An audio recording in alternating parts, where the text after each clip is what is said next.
One is not lived in, has been boarded up for a while, and one is very much lived in. This is the Chicago that artist Tonika Johnson sees, a place where decades of segregated living have created separate worlds within one city. Disinvestment on the south side and flourishing neighborhoods just miles north. Blacks and whites living largely apart. It's a complex problem illustrated in a surprisingly simple way through Johnson's new folded map exhibit at the Loyola University Museum of Art. The installation features images of South Side homes and those at addresses of roughly the same block number on the North Side, a comparison that is hardly a mirror image. This is what residents on the South Carolina Street have to live with and accept that's on their block.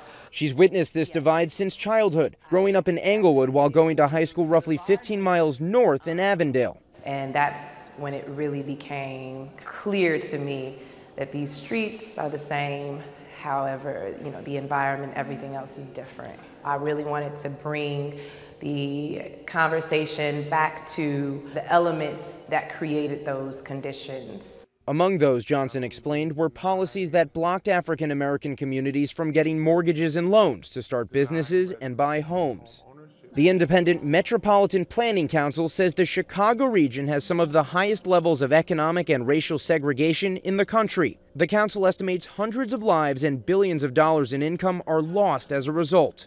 You can't fault someone who lives on the north side and has been told to never come to the south side and just doesn't. And you can't fault someone who's from the south side who may feel like they don't belong in a north side neighborhood. It perpetuates stereotypes that we all have.